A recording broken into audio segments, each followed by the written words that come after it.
చిన్నారుల కథల ప్రపంచం పాటలతో కథలతో.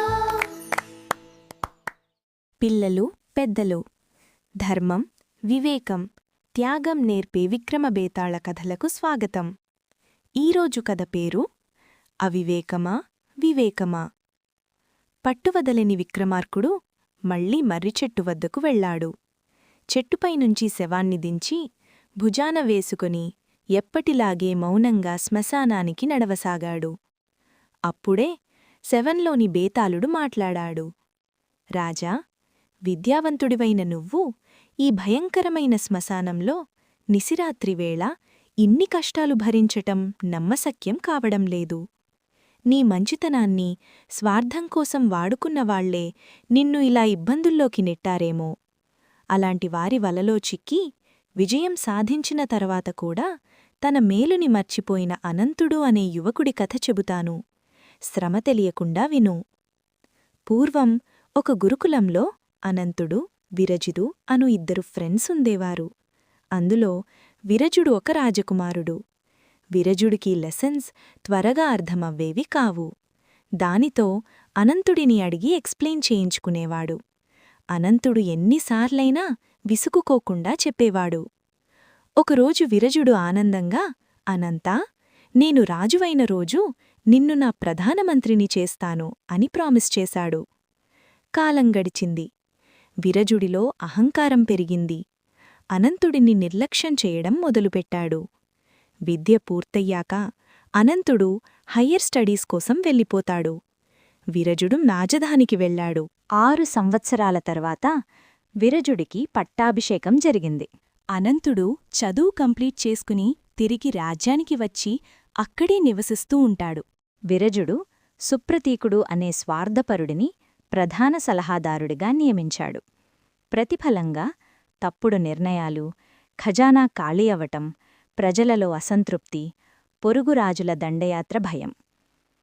ఖజానా ఖాళీ కావడంతో సుప్రతీకుడు యక్షిణీ శైలం గురించి చెప్పాడు.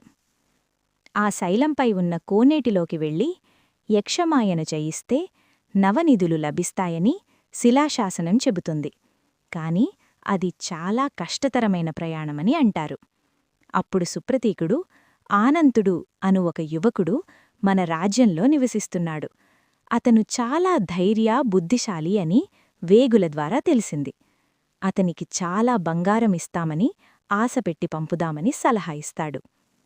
విరజుడు ఆనంతుడిని పిలిపించి యక్షిణీ శైలం గురించి చెప్తాడు.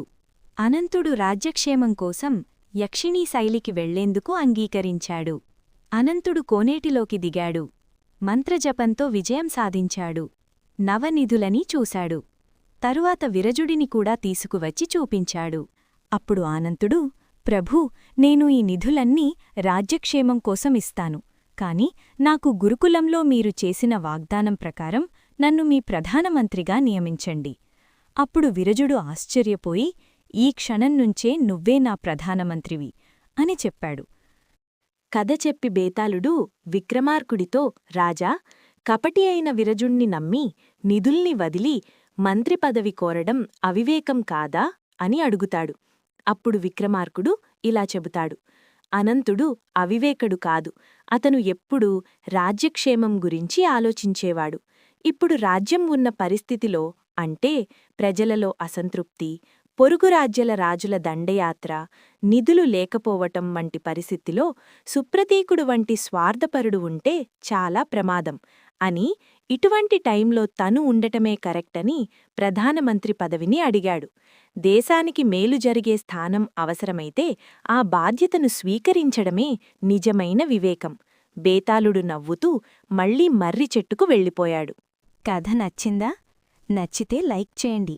ఇటువంటి మరిన్ని ఇంట్రెస్టింగ్ స్టోరీస్ కోసం మన చిన్నారుల కథల ప్రపంచం ఛానల్ని సబ్స్క్రైబ్ చేసుకోవటం మర్చిపోకండి.